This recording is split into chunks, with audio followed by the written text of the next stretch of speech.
ദൈവത്തിൻ്റെ വിലയേറിയ നാമം മഹത്വപ്പെടുമാറാകട്ടെ. പ്രഭാതത്തിൽ ദൈവവചനം ശ്രവിക്കുന്ന എല്ലാ പ്രിയപ്പെട്ടവർക്കും കർത്താവും രക്ഷിതാവുമായ യേശുക്രിസ്തുവിൻ്റെ നാമത്തിൽ സ്നേഹ വന്ദനങ്ങൾ. ഇന്നത്തെ അല്പസമയത്തെ ധ്യാനത്തിനായി തിരഞ്ഞെടുത്തിരിക്കുന്നത് 112 സങ്കീർത്തനം 6 വാക്യം. നീതിമാൻ എന്നേക്കും ഓർമ്മയിലിരിക്കും. ഈ ലോകമാകുന്ന വഴിയമ്പലത്തിൽ അല്പസമയം ചിലവഴിച്ചിട്ട് കടന്നു പോകേണ്ട യാത്രക്കാരാണല്ലോ നാം. എന്നാൽ കടന്നു പോകുമ്പോൾ നിറയെ ഓർമ്മകളുമായിട്ട് കടന്നു പോകുവാൻ ആർക്ക് കഴിയും? ഭക്തിയോടെ ജീവിക്കുന്ന മനുഷ്യനും അവന്റെ സന്തതികൾക്കും ഉണ്ടാകുന്ന നന്മകളുടെ ഒരു വിവരണമാണ് 112 സങ്കീർത്തനം. പല പ്രാവശ്യം ഈ സങ്കീർത്തനത്തിൽ നാം ചിന്തിച്ചിരിക്കുന്നു. ദൈവം നമുക്ക് നൽകുന്ന അനുഗ്രഹങ്ങൾ നാം മാത്രമല്ല കാണുന്നത് എന്നാണ് ഇവിടെ ഓർമ്മിപ്പിക്കുന്നത്.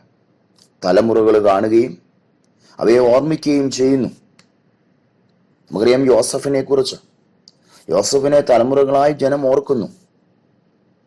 ഒരു നല്ല ഭരണാധികാരിയായോ രാഷ്ട്രീയക്കാരനായോ അല്ല അദ്ദേഹത്തെ ഓർക്കുന്നത്.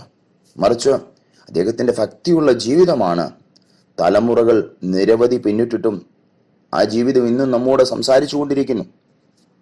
കാരണം യോസഫ് ദൈവത്തിന് പ്രഥമ സ്ഥാനം നൽകി ഭക്തിയോടെ ജീവിച്ചു.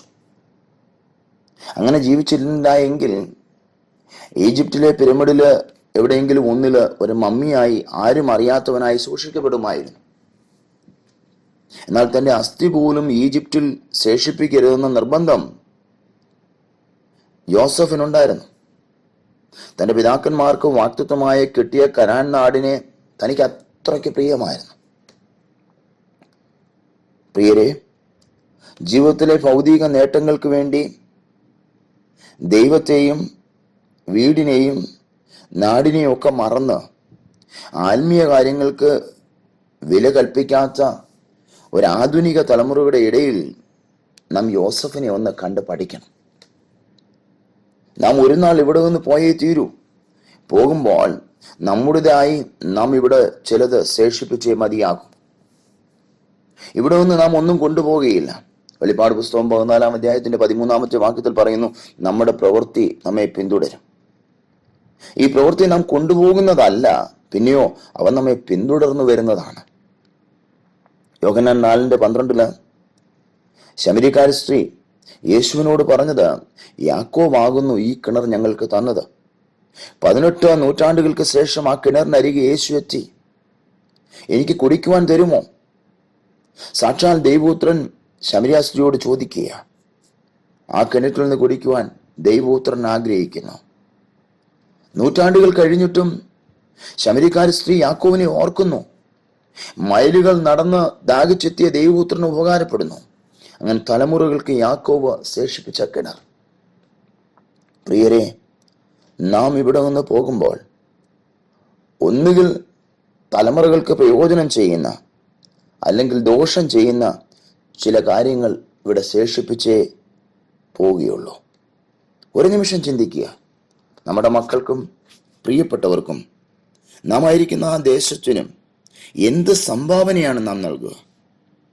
നമ്മെക്കുറിച്ച് എന്താണ് ആൾക്കാർ പറയുവാൻ പോവുക? 2000-ൽ പരം വർഷങ്ങൾക്ക് മുമ്പ് ഒരപ്പവും പാനപാത്രവും നമ്മുടെ അരുമനാഥൻ തന്നിട്ട് പോയിട്ടില്ലേ? എന്തിനാ? അവിടുത്തെ ഓർമ്മിക്കുവാൻ. എന്നെ സ്നേഹിച്ച്, എനിക്ക് വേണ്ടി മരിച്ച്, എനിക്ക് വേണ്ടി ഉയർത്തെഴുന്നേറ്റ്, എനിക്ക് വേണ്ടി ഇന്നും ജീവിക്കുന്ന, ഇനിയും എന്നെ ചേർക്കുവാൻ വരുന്ന കർത്താവിനെ ഓർമ്മിക്കുവാൻ. പ്രിയരെ, നാം എന്ത് ശേഷിപ്പിച്ചിട്ട് പോകും? ഭക്തിയുള്ള ജീവിതം നയിച്ച് ദൈവത്തെ പ്രസാദിപ്പിച്ച് ആത്മീയ കാര്യങ്ങൾക്ക് മുൻഗണന നൽകി ശുഷ്കാന്തിയോടെ പ്രവർത്തിച്ച് തലമുറകൾക്കൊരു മാതൃകയായി കടന്നു പോകുവാൻ ദൈവം നമ്മെ സഹായിക്കട്ടെ. അതിനായിട്ട് നമുക്ക് ഒരുങ്ങാം, പ്രാർത്ഥിക്കാം. കർത്താവേ, ഈ പ്രഭാതത്തിനായി നന്ദിയോടെ സ്തുതിക്കുന്നു. ഞങ്ങളുടെ ജീവിതത്തെ അല്പസമയം ഒന്ന് ചിന്തിപ്പാൻ ഞങ്ങൾക്ക് എന്ന കൃപകൾക്കായി സ്തുതിക്കുന്നു.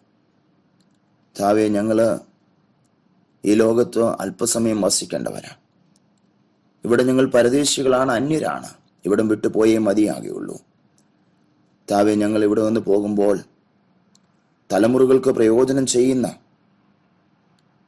ചില കാര്യങ്ങൾ ശേഷിപ്പിച്ച് കടന്നു പോകുവാൻ ഞങ്ങളെ സഹായിച്ചാട്ട് കർത്താവേ. മറ്റുള്ളവർക്ക് അനുഗ്രഹകരമായി ജീവിപ്പാൻ ഞങ്ങളെ സഹായിക്കണം. കർത്താവേ, അങ്ങ് ഞങ്ങളോട് കൂടെ ഇരിക്കണം.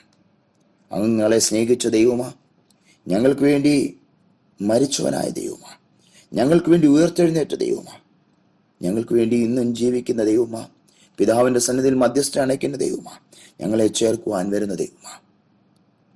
ആ ദൈവത്തെ അനുദിനം പ്രസാദിപ്പിച്ച് ആത്മീയ കാര്യങ്ങൾ ശുഷ്കാന്തിയോടെ പ്രവർത്തിച്ച് തലമുറകൾക്ക് ഒരു മാതൃക ശേഷിപ്പിച്ച് കടന്നു പോകാൻ ഞങ്ങളെ സഹായിച്ചാട്ട്. അതിനായിട്ട് ഞങ്ങളെ ഒരുക്കിയാട്ട്. പ്രാർത്ഥന ഘട്ടത്തിനായ സ്തോത്രം. യേശു ക്രിസ്തുവിന്റെ നിസ്തുല്യ നാമത്തിൽ തന്നെ, ആമേൻ.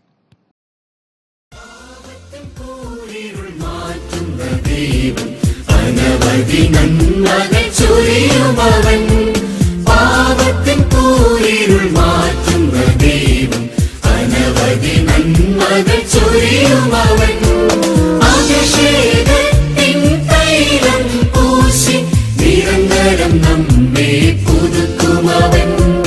അഭിഷേകത്തിൻ തൈലം പൂശി നിരന്തരം നമ്മെ പുതുക്കുമവൻ.